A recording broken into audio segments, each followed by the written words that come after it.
मैं सुनील पंचारिया, मैं आप सबका एडवेट क्लासेस के डिजिटल प्लेटफॉर्म पर हार्दिक दिल से स्वागत करता हूं। तो दोस्तों, हम जो अपनी राजस्थान हिस्ट्री से रिलेटेड एक नई पहल शुरू की है, जिसके अंदर हमने आर्य सभ्यता पढ़ी, कालीबंगा सभ्यता पढ़ी। आज हम और उसके पहले वाली जो क्लास थी कल वाली, इसके अंदर हमने इन सभी सभ्यताओं की एक माइंड मैपिंग की थी, यानी कि एक मैप के अंदर दर्शाया था कि ये कौन कौन से स्थल कहाँ कहाँ आते हैं और इनका मुख्य वर्गीकरण क्या था। क्योंकि हमें अक्सर एग्जाम के अंदर कंफ्यूज करने के लिए क्वेश्चन आजकल जो डेप्थ में आते हैं उनमें यही दिया जाता है कि एक स्थल दे दिया जाता है, पूछा जाता है कि ये आर्य सभ्यता से संबंधित है या नहीं, और उसके अंदर अक्सर कंफ्यूजन हो जाता है कि आर्य सभ्यता से संबंधित होने का मतलब क्या है। जब हमने आर्य सभ्यता पढ़ी तब तो हमने बात की थी कि आर्य सभ्यता में गिलुंद आता है, लाचुर आता है, पचमाता आता है, इस प्रकार के कई स्थल थे जो आर्य सभ्यता में आते हैं। लेकिन अगर किसी राजस्थान के दूसरे स्थान का नाम दे दिया जाए, हमसे पूछा जाए कि क्या ये उससे संबंधित है या फिर नहीं, तो फिर ये काफी कंफ्यूजिंग हो सकता है। क्योंकि अगर हम इंडिया लेवल पर बात करें तो हमसे अगर कोई पूछे कि कौन सा स्थल मोहनजोदड़ो से जुड़ा हुआ है और उसके बाद एग्जाम्पल में कालीबंगा दिया हुआ है, तो हम कैसे जज कर पाते हैं कि वो कालीबंगा मोहनजोदड़ो से जुड़ा हुआ है या फिर नहीं। तो इसका जवाब होता है कांस्य युगीन सभ्यताएं। यानी कि हम जानते हैं हमारा कालीबंगा भी क्या है, कांस्य युगीन सभ्यता है, वैसे ही मोहनजोदड़ो और हड़प्पा भी क्या है, कांस्य युगीन सभ्यताएं। इस आधार पर हम कहते हैं कि कालीबंगा भी मोहनजोदड़ो सभ्यता का एक भाग है, तो हड़प्पा सभ्यता का भाग है। वैसे ही हमसे ऐसा कोई कंफ्यूजन राजस्थान में क्रिएट ना हो, इसके लिए हमने सबसे पहले जो सबसे ज्यादा जरूरी काम था वो था इन सभी सभ्यता स्थलों का मैपिंग करना। यानी कि उनको हमने एक मैप के अंदर दिखाया था कि कांस्य युगीन सभ्यता वाले स्थल राजस्थान के नॉर्थ साइड के अंदर आते हैं, यानी कि उत्तरी राजस्थान में कांस्य युगीन सभ्यता थी। मध्य राजस्थान के अंदर जो उदयपुर से शुरू होता है सीकर तक चलता है, इस वाले हिस्से के अंदर हमने देखा था कि यहाँ पर हमारी ताम्र युगीन सभ्यताएं थी। उसके बाद हमने देखा था जो दक्षिणी हिस्सा है झालावाड़ कोटा के आसपास वाला, यहाँ पर हमने पाषाण सभ्यता को विकसित होते देखा। और लास्ट में हमने पूर्वी राजस्थान के अंदर लोह युगीन सभ्यताओं के बारे में चर्चा की थी। तो ये एक मोटा मोटी वर्गीकरण था। इस वर्गीकरण के बाद आज की हमारी क्लास है, जिसके अंदर हम जो बचे हुए सभ्यता स्थल हैं उनसे रिलेटेड कुछ फैक्ट हैं, दो तीन फैक्ट हैं, उन सभी स्थलों के बारे में, उन सभी फैक्टों को याद रखने का एक प्रयास होगा। आई होप कि ये प्रयास आपको जरूर पसंद आएगा। अगर पसंद आता है तो अपना सेटिस्फैक्शन जरूर दें, वीडियो को लाइक करें, कमेंट करें और हमें भी बताएं कि इस प्रकार की जो पहल चल रही है इसमें आप किस प्रकार का और सुधार चाहते हैं। चलिए हम अपने इस पहल को आगे बढ़ाते हैं और इसके अंदर आज का हमारा जो टॉपिक है उसके अंदर कुछ सभ्यता स्थल हैं जिनके बारे में थोड़े थोड़े फैक्ट हैं वो याद रखने की कोशिश करते हैं। सबसे पहला आता है गणेश्वर सभ्यता। इस गणेश्वर सभ्यता के बारे में पहली चीज कि ये है कहां पर, तो हम जानते हैं ये कांतली नदी पर है। और कांतली नदी कहां पर प्रवाहित होती है, शेखावटी के अंदर। और शेखावटी में हमारा ये वाला जो स्थल है गणेश्वर सभ्यता, ये सीकर के अंदर नीम का थाना क्षेत्र है और नीम का थाना क्षेत्र के अंदर कांतली नदी पर स्थित है। क्योंकि नीम का थाना जिला नहीं बना तो अब हमें ध्यान में रखना है कि वो सीकर जिले के अंदर है। उसके बाद दूसरी आती है कि इसकी खोज किसने की और इसका उत्खनन किसने किया, तो खोज करने वाले थे आर.सी. अग्रवाल और विजय कुमार। यानी कि आप ऐसे याद रख सकते हैं कि अगर आपको विजय चाहिए तो गणेश जी की पूजा जरूर करें। यानी कि गणेश्वर सभ्यता आर.सी. अग्रवाल, विजय कुमार। अगर आपको विजय चाहिए तो गणेश जी की पूजा जरूर करें। आर.सी. अग्रवाल, विजय कुमार और गणेश्वर सभ्यता। गणेश्वर सभ्यता के खोजकर्ता और उत्खननकर्ता आर.सी. अग्रवाल हैं, विजय कुमार हैं। आर.सी. अग्रवाल नाम से आपको यह भी ध्यान में रखना कि आर्य सभ्यता की खोज करने वाले भी कौन थे, आर.सी. अग्रवाल थे। और भी थे लेकिन आर.सी. अग्रवाल भी थे, ये जरूर ध्यान में रखना। उसके बाद गणेश्वर सभ्यता की विशेष बात क्या है, गणेश्वर सभ्यता को ताम्र युगीन सभ्यताओं की जननी कहते हैं। गणेश्वर सभ्यता को ताम्र युगीन सभ्यताओं की जननी कहते हैं और यहाँ पर 99% शुद्ध तांबा प्राप्त हुआ, इसीलिए उसको ताम्र युगीन सभ्यताओं की जननी कहते हैं। अगर पूछा जाए तांबे की भट्टी कहां पर मिली है तो कंफ्यूज मत होना, तांबे की भट्टी हमें आड़ नामक स्थल पर मिली थी, जबकि जननी किसको कहा गया है, गणेश्वर सभ्यता को कहा गया है। और सर्वाधिक तांबे की खान कहां पर है, खेतड़ी में है। कंफ्यूजन हो सकता है, भट्टी आड़ में मिलती है, जननी कहते हैं गणेश्वर को, जबकि खान कहां पर है, खेतड़ी। तांबे की खान ये तो सभी जानते हैं कि तांबे की खान कहां पर है, खेतड़ी के अंदर है। अच्छी बात है। उसके बाद यहां पर मछली पकड़ने का एक कांटा मिला है। तो यहाँ पर ये क्या बताता है कि जिस समय ये सभ्यता विकसित हुई थी उस समय कांतली नदी में प्रवाह भी बहुत अच्छा था, उसके अंदर मछलियां पनप सकती थी और ये लोग मछली को पकड़ने के लिए वो कांटा भी, ये भी तांबे का बना हुआ था, तो कांटा भी बनाकर रखते थे और मछलियों का एक जगह जमा हो मछलियां, इसके लिए उन्होंने कांतली नदी पर एक पत्थर का बांध बना रखा था। काफी स्पेशल सभ्यता है, यानी कि हम इमेजिन कर सकते हैं कि उस समय के लोग तांबा उद्योग में काफी उन्नत थे। यहाँ का तांबा 99% तक शुद्ध था और इस तांबे का यूज करते हुए उन्होंने कई प्रकार के उपकरण बनाए। उन उपकरणों में आता है मछली पकड़ने का कांटा। कहां पर प्राप्त हुआ, तो ध्यान में रखना गणेश्वर सभ्यता। गणेश्वर सभ्यता से रिलेटेड खोजकर्ता पूछ सकते हैं और ताम्र युगीन सभ्यताओं की जननी किसे कहा गया है ये पूछ सकते हैं, तभी जवाब होगा गणेश्वर सभ्यता। और लास्ट है ये मछली पकड़ने का कांटा कहां पर मिला, तो इसका भी जवाब है गणेश्वर सभ्यता। और लास्ट फैक्ट ये है कि यहाँ पर पत्थर के बने हुए बांधों का प्रयोग भी होता था। सामान्य जगहों पर बांध तो बनते थे, लेकिन वहां पर जो बांध बनते थे वो ईंटों के थे, लेकिन हमारे यहाँ पर जो बांध बने हैं वो किसके हैं, पत्थर के बांध मिले हैं। तो ये बात भी ध्यान में रखने वाली है। तो ये थी हमारी गणेश्वर सभ्यता। इसके बारे में ये 4 फैक्ट हैं, कांतली नदी, आरसी अग्रवाल और विजय कुमार, जननी, शुद्ध तांबा और मछली काटने का मछली पकड़ने का कांटा मिला। उसके बाद एक और सभ्यता है, ये है लौह युगीन सभ्यता, जिसका नाम है बेराट। बेराट कहाँ पर है, जयपुर में है। किस नदी पर है, बाणगंगा नदी पर है। और कौन सी पहाड़ी है, बेराट की खुद के नाम की पहाड़ी भी है। इस सभ्यता का संबंध महाभारत काल से भी है और इस सभ्यता का संबंध बौद्ध काल से भी है। इसका संबंध मौर्य काल से भी है। कैसे, उसको देखते हैं। सबसे पहले इसकी खोज किसने की, इसकी खोज करने वाले खोजकर्ता थे दयाराम, और उसके बाद एनआर बनर्जी, के.एन. दीक्षित, ये 3 नाम हैं जिन्होंने विराट सभ्यता की खोज की। यानी कि विराट सभ्यता से रिलेटेड 3 लोगों के नाम हमें ध्यान में रखने पड़ेंगे। पहला नाम है दयाराम साहनी। दयाराम साहनी जब नाम ध्यान में रखते हैं तो एक एक्स्ट्रा फैक्ट भी ध्यान में रखना कि दयाराम साहनी ने कहा था कि बेराट को नष्ट करने वाला मिहिर कुल था। यानी कि कई बार एग्जाम में पूछा जाता है कि किसने कहा था कि मिहिर कुल ने बेराट का विध्वंस किया था, तो ये कहने वाले थे दयाराम साहनी। और या फिर ये पूछा जा सकता है कि दयाराम साहनी ने किसको विराट सभ्यता के विध्वंसक के रूप में बताया है, तब हमारा जवाब होगा मिहिर कुल। क्योंकि मिहिर कुल को जब इंडिया स्तर पर पढ़ा जाता है तब बताया जाता है कि मिहिर कुल ने काफी अच्छे काम भी किए हैं, लेकिन यहाँ पर ध्यान में रखना कि उसने यहाँ विराट सभ्यता में जो बौद्ध स्तूप बने हुए थे उनका विध्वंस वाला काम भी किया था, और ये स्टेटमेंट देने वाले थे दयाराम साहनी। ठीक है, उसके बाद आते हैं एनआर बनर्जी और उसके बाद आते हैं के.एन. दीक्षित। एक के.एन. दीक्षित और एक है के.एन. पुरी, और ये 2 अलग अलग नाम हैं। दीक्षित जी का संबंध है बेराट से, जबकि पुरी जी का संबंध है रेड से। चलिए, तो खोज करता हो गए। उसके बाद यहाँ विशेष क्या था, यहाँ पर मिला है बाबरू शिलालेख। ये हैं अशोककालीन शिलालेख, और अशोक ने, हम जानते हैं कि कई प्रकार की शिलाओं पर कुछ लेख लिखवाए, कुछ गुफाओं के अंदर जाकर लेख लिखवाए, और कुछ अशोक ने स्तंभ बनाकर उन पर लेख लिखवाए थे। अशोक के स्तंभ को भारत का राष्ट्रीय चिन्ह भी बनाया गया। ये तमाम तथ्य आई होप कि आप सभी जानते हैं। तो उन्हीं में से अशोक का एक शिलालेख जिसका नाम है बाबरू शिलालेख, बाबरू शिलालेख हमें इसी बेराट के अंदर मिला। और इस बाबरू शिलालेख की विशेषता क्या है कि बाबरू शिलालेख में अशोक ने अपने आप को मगध का राजा कहा है।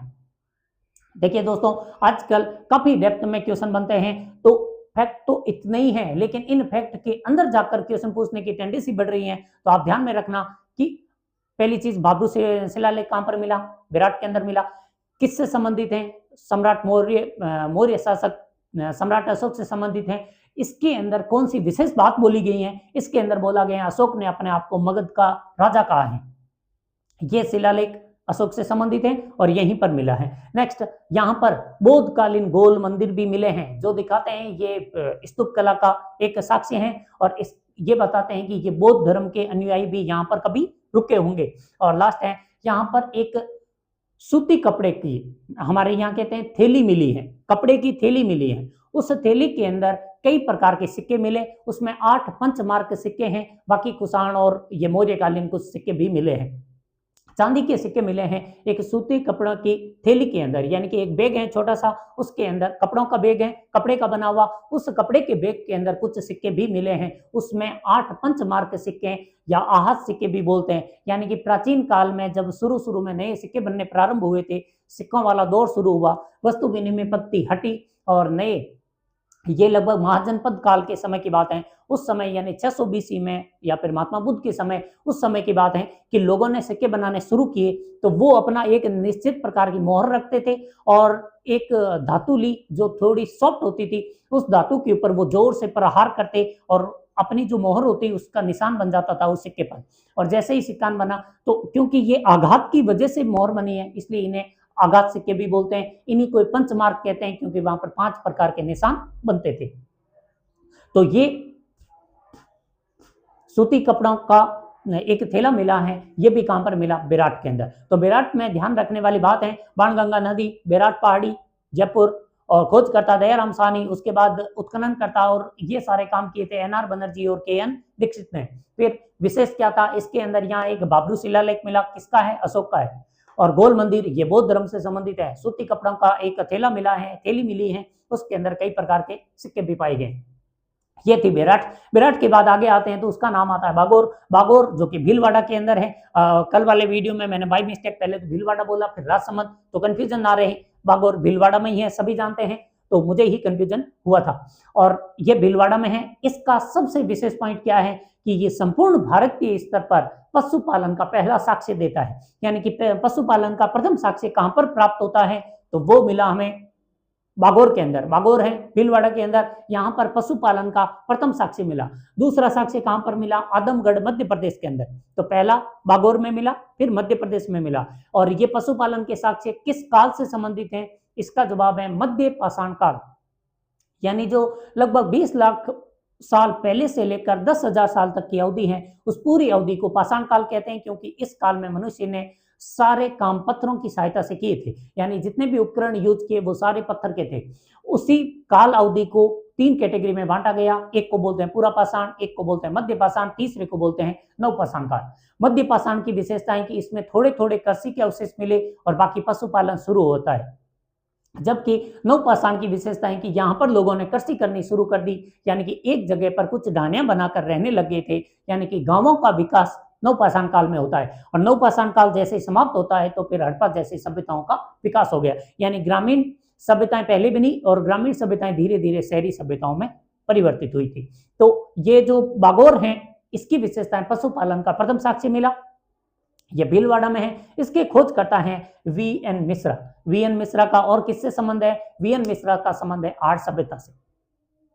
उसके बाद एलएस लेस्निक, ये एक और व्यक्ति हैं, यानी वीएन मिश्रा और एलएस लेस्निक, ये 2 महोदय हैं जिन्होंने हमारे इस बागोर की खोज करने में या पहचान करने में मदद की थी। उसके बाद इसका विशेष पॉइंट क्या है कि यहाँ पर पशुपालन का साक्ष्य मिला। नेक्स्ट, यहाँ पर एक तांबे की सुई मिली है, यानी कि ऐसी सुई मिली है जिसकी वो आंख भी है, जिसके अंदर से धागा निकलता है, वो वाली आंख भी है, इसीलिए उसका नाम सुई रखा गया है। तो यहाँ पर तांबे की सुई मिली है, ये भी कहां पर मिली? बागोर के अंदर। इसलिए हम जब ताम्रयुगीन सभ्यताएं पढ़ते हैं तो उसके अंदर बागोर को भी पढ़ते हैं, और बागोर में क्योंकि यहाँ पर कुछ तांबे की चीजें भी मिली हैं। तो पहली चीज तो ये ध्यान में रखना, पशुपालन, दूसरी चीज है तांबे वाली सुई, और तीसरी चीज है इसे महासत्यों का टिल्ला भी कहते हैं। महासत्यों का टिल्ला किसे कहते हैं? बागोर को कहते हैं। ये कुछ फैक्ट थे हमारी बागोर सभ्यता के बारे में। नेक्स्ट आते हैं, और नेक्स्ट है हमारा बालाथल, ये उदयपुर में प्राप्त हुआ है। बालाथल वल्लभ नगर उदयपुर में बनास नदी के तट पर है, और इसके खोज करता है फिर से वीएन मिश्रा, यानी कि आहड़ सभ्यता में सर्वाधिक खोज करने में जिसने महत्वपूर्ण भूमिका निभाई है उसमें एक तो है आरसी अग्रवाल और दूसरे हैं वीएन मिश्रा। हमने देखा था जब हमने आहड़ सभ्यता पढ़ी तब भी बताया था कि हमारा जो शिव भक्त था मिश्री का भोग लगाता था भगवान को, वो मिश्री यानी कि वीएन मिश्रा ही थे। और वीएन मिश्रा ने आहड़ सभ्यता की खोज की। फिर दोबारा हमने वीएन मिश्रा का नाम देखा था। यहाँ पर बागोर की भी खोज कर रहे हैं, ये भी ताम्रयुगीन सभ्यता है, और बालाथल की भी खोज के अंदर वीएन मिश्रा का नाम आ रहा है। तो वीएन मिश्रा बालाथल की खोज करता में है। और नेक्स्ट है कि यहाँ पर जो सबसे बड़ी विशेष बात थी, एक तो थी कुष्ठ रोग के साक्ष्य मिले थे, यानी कि कुष्ठ रोग का एकमात्र विश्व में सर्वाधिक पुराना जो प्रमाण है वो हमारे यहाँ बालाथल में मिला है, जो लगभग 4000 साल पुराना है, कुष्ठ रोग का प्रमाण मिला। फिर यहाँ पर ये दूसरी जगह है जहां पर सूती कपड़े का एक बुना हुआ कपड़ा मिला है। पहला बेराट है जहां पर थैली मिलती है, जबकि यहाँ पर एक कपड़ा मिला है, सूती कपड़ा। ये भी कितना समय पुराना हुआ, 4000 साल पुराना कपड़ा मिला है। और उसके बाद यहाँ पर सबसे विशेष बात, एक पुराने भवन के अवशेष मिले हैं जहां पर 11 कमरे होने का अनुमान है, यानी कि एक 11 कमरों का भवन कहां पर मिला, ये भी मिला बालाथल के अंदर। उसके बाद एक लोहे की भट्टी मिली है, वो तो इतनी विशेष नहीं है क्योंकि लोह युगीन सभ्यताएं जितनी भी थी उन सब में लोहे की भट्टियां मिली है, लेकिन 11 कमरों वाला सबसे विशेष है। उसके बाद कुष्ठ रोग, ये तो पूरे विश्व में अकेला है, सबसे पुराना प्रमाण है, ये भी स्पेशल है। उसके बाद बुना हुआ कपड़ा, ये 2 जगहों पर है। अगर क्वेश्चन ये पूछे कि बुने हुए कपड़े का साक्ष्य कहां पर मिला, उसमें अगर बेराट नहीं है तो फिर हमारा जवाब क्या होगा, बालाथल होगा। चलिए, तो ये 3-4 ही फैक्ट थे, छोटा सा टॉपिक था बालाथल। और ये ताम्र युगीन सभ्यता का एक अवशेष है, यहाँ पर लोहे की भट्टी मिली है। इसका मतलब ये नहीं कि बालाथल को हम उठाकर लोह युगीन सभ्यताओं में रख दे, जी नहीं, ये हमारे आर्य सभ्यता का एक स्थल है और वल्लभनगर उदयपुर में ही है। इसके खोजकर्ता भी वीएन मिश्रा ही है। उसके बाद आता है रेड टोंक। ये टोंक में है, ढूंढ नदी के किनारे पर है और इसके खोजकर्ता है के.एन. पुरी, जबकि बेराट वाले में के.एन. दीक्षित थे और यहाँ पर है के.एन. पुरी। और एक इनके साथ में नाम जोड़ा जाता है, वो है दयाराम साहनी का। दयाराम साहनी और के.एन. पुरी का नाम यहाँ पर जुड़ता है रेड टोंक से। और रेड टोंक की सबसे स्पेशल बात है कि इसे प्राचीन भारत का टाटा नगर कहते हैं, क्योंकि यहाँ पर लगभग 3075 सिक्के मिले हैं जो विभिन्न कालों के थे, और यहाँ पर 3075 सिक्कों का एक ढेर मिला है, इसलिए इसे बोलते हैं प्राचीन भारत का टाटा नगर। ये है रेड, है कहां पर, टोंक में। और इसकी जो नदी है उसका नाम है ढूंढ, यानी कि ढूंढाड़ वाली जो नदी है उसी के तट पर ये रेड विकसित हुआ। उसके बाद एक और लोह युगीन सभ्यताओं का अवशेष मिला, वो था नोह भरतपुर। ये रूपारेल नदी के तट पर है। उसके खोज करता है फिर से आर.सी. अग्रवाल, यानी कि राजस्थान की अधिकांश सभ्यताओं में आर.सी. अग्रवाल और वीएन मिश्रा, इनकी सर्वाधिक भूमिकाएं रहती हैं। तो यहाँ पर भी खोज करता है आर.सी. अग्रवाल। यहाँ पर 5 स्तर मिले हैं, यानी कि ये सभ्यताएं इस सभ्यता में 5 स्तर, यानी कि महाभारत काल के भी अवशेष मिले हैं और महाभारत काल से लेकर कुषाण काल तक के लगभग 5 प्रकार की सभ्यताएं यहाँ पर बनी और बिगड़ी। तो यहाँ पर 5 स्तर हैं सभ्यताओं के विकास के।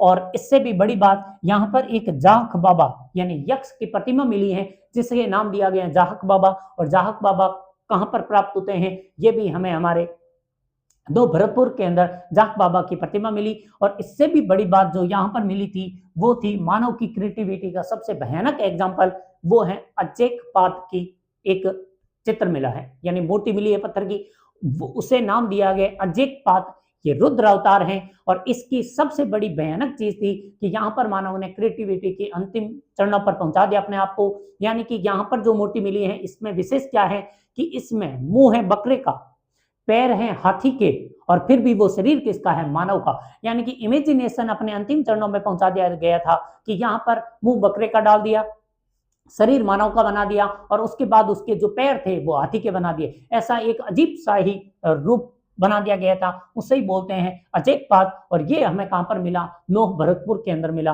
और एक पक्षी का चित्र भी यहाँ पर प्राप्त होता है। ये तो कोई विशेष बात नहीं है, लेकिन अजेकपात वाली काफी इंपॉर्टेंट बात है। जाक बाबा, यक्ष प्रतिमा, ये दो बहुत ज्यादा इंपॉर्टेंट चीजें हैं नोह भरतपुर के लिए। उसके बाद एक आता है रंग महल, ये है हमारा हनुमानगढ़ में। इसके बारे में भी कल हम चर्चा कर चुके हैं। रंग महल में जो विशेष चीज मिली थी वो थी गुरु और शिष्य की एक मूर्ति मिली है, यानी कि उसमें गुरु और शिष्य दिखाए गए हैं। यक्ष और यक्षिनी की भी मूर्ति मिली है, लेकिन गुरु शिष्य वाली सबसे ज्यादा इंपॉर्टेंट है। तो आप इसको ध्यान में रखें कि गुरु शिष्य की मूर्ति कहां पर मिली, रंग महल के अंदर मिली। उसके बाद ये दो आर्य सभ्यता वाले स्थल हैं, गिलुंड और ओजियाना। गिलुंड में स्पेशल क्या था कि गिलुंड के अंदर ज्यामितीय आकृतियों के मृद भांड मिले। ये हमने जब हमारे कंजूस शिव भक्त की कहानी पढ़ी थी उसके अंदर भी बताया था कि इस शिव भक्त का एक बेटा जो व्यापार करने बाहर जाता था, उसकी पत्नी ने एक बार बोला था कि आप गिलुंड से आते हुए जो डिजाइनदार ज्यामितीय आकृतियों वाला मृद भांड है वो लाना। यानी कि गिलुंड का स्पेशल क्या था, ज्यामितीय आकृतियों के मृद भांड। ये हम वहां पर पढ़ चुके हैं। एक है ओजियाना। ओजियाना में स्पेशल था, ओजियाना एक पहाड़ी पर बना था और इस पहाड़ी में जो यहाँ पर जो सर्वाधिक इंपॉर्टेंट हमारे एग्जाम के लिए जो इंपॉर्टेंस रखने वाला फैक्ट था वो ये था कि यहाँ पर एक और बेल मिला है, यानी कि मिट्टी की बेल की मूर्ति मिली है और इस बेल में स्पेशल क्या है कि ये उसका नाम रखा गया था ओजियाना बुल, क्योंकि वो ओजियाना पर प्राप्त हुआ। एक का नाम है बनासियन बुल। बनासियन बुल तो हमें आहड़ पर मिला था, वो भी मिट्टी का था, और ओजियाना बुल है ये भी मिट्टी का है, लेकिन ये कहां पर मिला? ओजियाना नामक स्थल पर बना था। उसके बाद एक आता है लाचुरा। इसके बारे में भी हम ऑलरेडी बात कर चुके हैं, लेकिन इसमें एक स्पेशल चीज जो मिली थी उसको भी ध्यान में रखना। यहाँ पर हमें जो चीज मिली थी उसे बोलते हैं ललितासन मुद्रा में बैठी हुई महिला। ललितासन मुद्रा में बैठी हुई महिला का मतलब है कि उसने अपने दोनों हाथ अपनी कमर पर रखे हुए हैं, उसी के लिए इसका नाम पड़ा था ललितासन मुद्रा। तो ये कहां पर मिला है? लाचुरा। लाचुरा से ललितासन, यानी कि यहाँ भी ले, यहाँ भी ले, लाचुरा ललितासन मुद्रा में बैठी हुई एक महिला का चित्र मिला है। तो ये सभी थे कुछ अन्य सभ्यताएं जिनके बारे में हम नॉर्मली इग्नोर कर देते हैं, या फिर ये वो फैक्ट हैं जिनको प्रत्येक एग्जाम के अंदर पूछे जाने के चांसेस बने रहते हैं। तो बाकी सर्वाधिक इंपॉर्टेंट आहड़ और कालीबंगा है, उनके बारे में हमने डिटेल में चर्चा की। उनसे रिलेटेड हमने प्रत्यक्ष से पीवाईक्यूज की क्लासें भी रखी हैं। आहड़ पर 50 क्वेश्चन बनाए थे और कालीबंगा पर 40। अब एक और पीवाईक्यू की क्लास रखेंगे जिसमें ये सारी सभ्यताएं कवर करवा दी जाएगी। आई होप कि ये जो हमारी पहल है वो आपको जरूर पसंद आएगी। अगर पसंद आती है तो आप भी हमें आगे प्रसारित करें, जिससे कि हमें भी मोटिवेशन मिले और ये समझ में आए कि आप लोगों के लिए हम किस प्रकार नया इनोवेटिव वे में कुछ और बना सकते हैं। तो पढ़ते रहिए, समझते रहिए, हमें भी आगे प्रसारित करते रहिए। धन्यवाद।